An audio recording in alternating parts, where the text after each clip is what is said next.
senhores e senhoras, sou João Carlos Anacleto Dias, aluno do nono período do curso de Direito da turma manhã da Faculdade de Família e venho apresentar aos senhores meu trabalho de conclusão de curso. O tema do meu trabalho é Entre o Medo e o Silêncio, Violência Doméstica e Vulnerabilidade Social.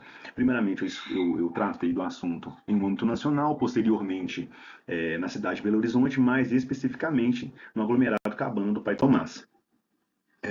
Eu abordei a violência doméstica, né, em um cenário brasileiro, né, sabendo que a violência doméstica é um fenômeno estrutural e histórico, sabendo que desde os primórdios aí, as mulheres já sofrem, né, a questão da violência doméstica, né, que reflete a desigualdade de gênero, raça e classe. Por mais que exista violência doméstica em todas as classes sociais, nós sabemos que nos grandes bolsões de pobreza, essa violência doméstica ela é mais presente. É considerado uma violação dos direitos humanos e um problema de saúde pública. Hoje, enquanto todos os outros crimes, né, estão reduzindo, o feminicídio é um crime que aumenta no Brasil, né? Ele aumenta drasticamente no Brasil. Temos os dados preocupantes a respeito disso, né? Que em 2024 ocorreram 1.492 feminicídios, né? Que foi o maior número da série histórica, né? Foram 87.545 mil casos de violência sexual, sendo uma vítima a cada 6 minutos, né? Essas são situações que dentro do lar, né? Essas mulheres são agredidas, né? São violentadas sexualmente, né? Mostrando que o lar, que era tradicionalmente visto como um ambiente de acolhimento, né? De segurança, é o principal cenário das agressões no cotidiano, né? Dessas mulheres. Eu abordei também a vulnerabilidade social como um facilitador para a violência, né? Essas mulheres, né, quanto mais vulneráveis, né, referente à questão do local onde moram, né, referente à condição financeira, né, referente ao seu grau de formação, né, o grau de intelectualidade, tudo isso, né, corrobora para a questão, né, da violência doméstica, né. E quais as barreiras institucionais e as perspectivas que dificultam o enfrentamento pelas vítimas, né? Como que essas mulheres, quais as barreiras que elas têm a alcançar, né, ao auxílio, né, alcançar a ajuda do Estado, né? E como que a vulnerabilidade, né, social ela contribui para a perpetuação da violência doméstica, né? Como que isso acontece, né, dentro do aglomerado? Ela tem a questão da segurança em chamar uma viatura para ser ajudada? Existe algum medo de represálias? O que acontece, né? Então isso eu vou abordar posteriormente no trabalho. Os objetivos, né? O objetivo geral é compreender a relação entre a vulnerabilidade social e a violência doméstica, né? Ver que quanto mais vulnerável essa mulher é, mais ela é agredida, mais acontece o crime de lesão corporal, que seja, né? Questão de vários crimes, né? Relacionados à violência doméstica ocorrem nesse âmbito familiar. Os objetivos específicos eu quis analisar o papel do medo e da vergonha, né? Muitas das vezes essa mulher ela tem medo de denunciar, primeiramente por causa do agressor, né, do autor, né, que ocasionou nela a questão do crime, né, propriamente dito, também do local onde que ela mora, né, que muitas das vezes nos grandes aglomerados de Belo Horizonte, né, igual Cabana do Pai Tomás, hoje é um aglomerado faccionado, né, então essas mulheres elas têm medo de denunciar porque quando a viatura vai lá acontece toda uma desarticulação do tráfico de drogas, né? Entre esses objetivos específicos, eu quis abordar também a percepção das vítimas em relação a isso, né? Como que elas enxergam isso, né? Quais são os desafios que elas enfrentam, né? E propor caminhos, né, para o fortalecimento dessas redes de apoio, né, que já existem, né? Quais são os caminhos? O que precisa ser modificado, melhorado, né? Ampliado para que essas mulheres consigam o socorro que elas tanto querem, né, em relação ao crime, né? Em relação à violência doméstica. Eu abordei também a violência doméstica como um fenômeno estrutural, né? Já falei anteriormente, né? A violência doméstica era usada até mesmo como controle social sobre as mulheres. Em um passado pouco distante, a mulher não tinha direito nem ao voto. O patriarcado de gênero, né? Que privilegia os homens em detrimento das mulheres. Isso aí já está na sociedade há séculos, né? É, as normas de gênero moldam o comportamento e reforçam desigualdades. Isso começa já historicamente, né, a um passado distante, igual eu falei, e até hoje é presente na sociedade brasileira, né? A interseccionalidade, a opressões de gênero em relação à classe, raça e classe interconectam. Nós sabemos que mulheres negras e periféricas enfrentam um maior problema, né? Enfrentam barreiras adicionais. Eu vou citar um exemplo que hoje uma mulher que mora no aglomerado Cabana do Pai Tomás, para ela ir até uma delegacia da polícia civil especializada, né? Uma delegacia da mulher, ela tem que deslocar do Cabana do Pai Tomás e ir até o bairro Prado, né? Então isso é uma barreira, né? O racismo institucional também, né? Muitas das vezes essa mulher quando chega lá, ela é indagada o porquê que ela não sai desse relacionamento, sem saber qual o contexto que essa mulher está inserida, né? Qual o ciclo de violência que ela está inserida ali, porque ela não sai. Então isso também foi abordado.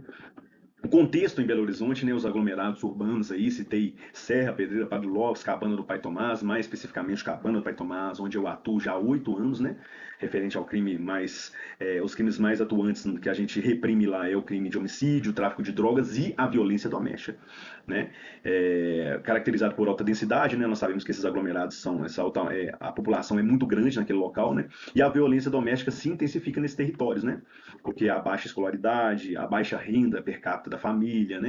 Grau de instrução também muito baixos, né? Isso tudo proporciona a violência doméstica. Perfil das vítimas, né? Eu abordei no trabalho também o perfil das vítimas, que muitas das vezes essas mulheres são jovens, negras, de baixa escolaridade e renda. Elas enfrentam barreiras estruturais para acessar o serviço de proteção, né? Já falei a respeito também, já citei até a questão do deslocamento. Essas mulheres enfrentam N barreiras estruturais para acessar o serviço, para acessar as redes de proteção. Elas sofrem estigmação social e a culpabilização, né, por às vezes não conseguir sair desse relacionamento, por ser dependentes desse agressor, e muitas das vezes pela sociedade dessas mulheres, elas gostam de estar ali, né, elas permitem que esse agressor façam com ela todo tipo de crime, né, mas isso não é verdade. Perfil dos agressores, né? Eu abordei também como esses companheiros dessas mulheres são. Né?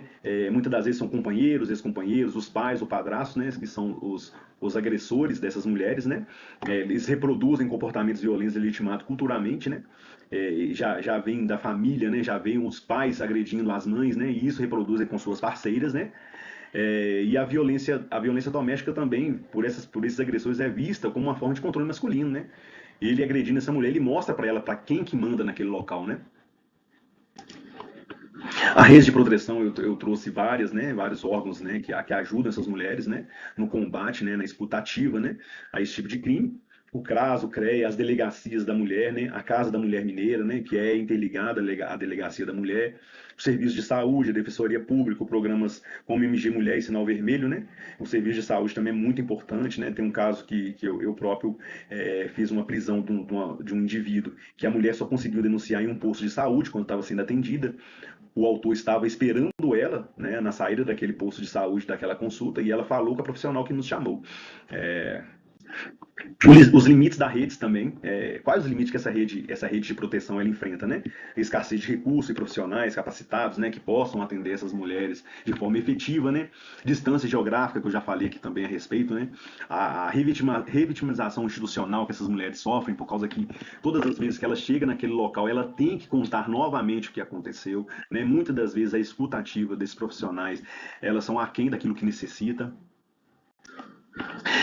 Nessa rede de proteção eu quis trazer um dos órgãos, né, dessa rede de proteção, que é a Casa da Mulher Mineira, né, que é ligada, né, um programa ligado à Polícia Civil de Minas Gerais, né, foi inaugurado em 2021.